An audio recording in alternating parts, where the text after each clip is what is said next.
Shaking hands, I'm going to start with this famous picture of Bill Gates when he shook hands with the president of Korea, but unfortunately he kept one hand in his pocket, and this created a storm in the media with many people saying that it was an insult to everybody.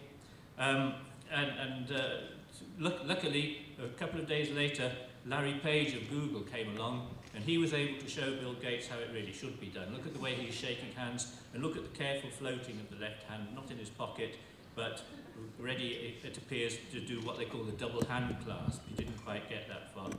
So anyway, luckily, Bill Gates was able to put things a little bit right a couple of days later, thanks to a little bit of help from Photoshop and a tactful Korean magazine, which helpfully took away that hand in his pocket, so he wasn't in so much trouble anymore. And so he decided that what he'd do was to try to make it up to the president of Korea, Park Geun-hye. He decided he'd take her to a nice tea shop and give her something nice to eat. So at the end of the tea, he said to her, "Won't you have a dessert?" "Yes," she said. "I'm on a diet." Unfortunately, Bill did not pay enough attention to those last few words, "I'm on a diet." He only heard the yes. And so the waiter brought along 2 desserts, and then Geun-hye said, I just said I won't have any. Didn't you hear me say yes?" "Yes," said Bill. "Do you mean yes? You heard me say no, or no, you heard me say yes?" Yes, which means yes. I said yes, meaning yes. That is no. Don't you understand?" "Oh, Bill is confused. No, I mean, and so unfortunately they couldn't agree with each other, and they started reflecting on life, and they said,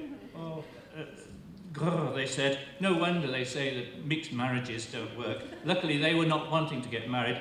They were simply planning to go to Kotesol, but fortunately they decided to change the plans and not go together.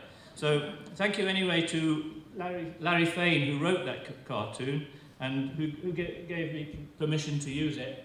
And he told this story. And now I'm going to look at 1 or 2 other examples of this yes and no, which can affect us. It isn't always quite as dramatic as what we've just seen, but it happens quite a lot in our day-to-day life. When a teacher says to a student, for example, haven't you done your homework? Then the student answers, no.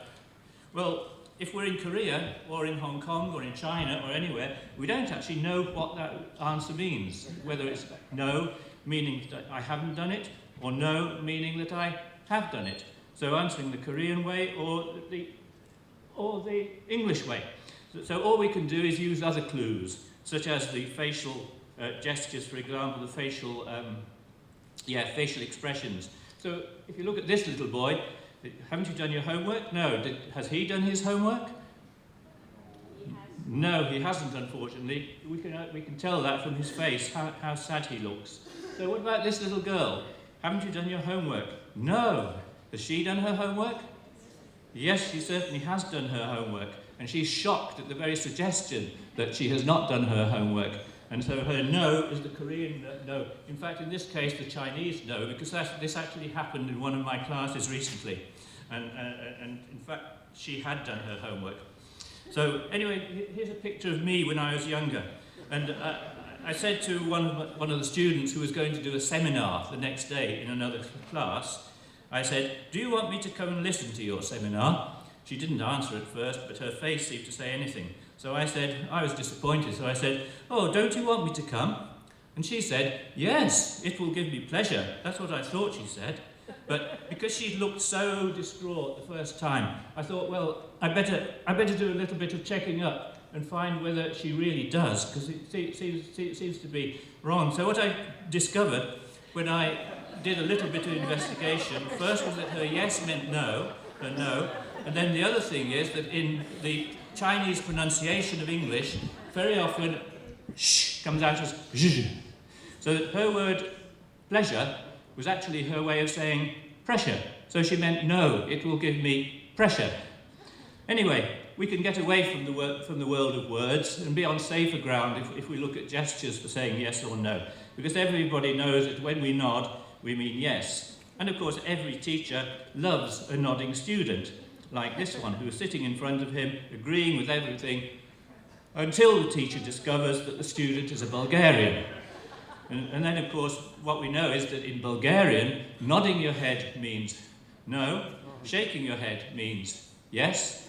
And so, but what about if this student is an English student of English? We don't know which system is he using, English or Bulgarian, and how can we tell? Well, difficult to tell, really. Though here's a little conversation that was overheard at a language school in Bournemouth. One boy says, "I asked that gorgeous Bulgarian girl if she'd come to the party with me. She nodded her head, but she never turned up."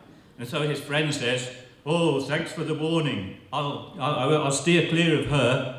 Anyway, linking together now the handshaking and the yes-no, here's another handshaking incident that happened recently when John Kerry shook hands with Wang Yi. But there's nothing intercultural to worry about here. If you look at the strange situation between them, what you need to know is that this was when China learned that Edward Snowden had stolen China's secrets. So what John Kerry is saying, look, I know I stole your secrets, but I won't steal your fingers.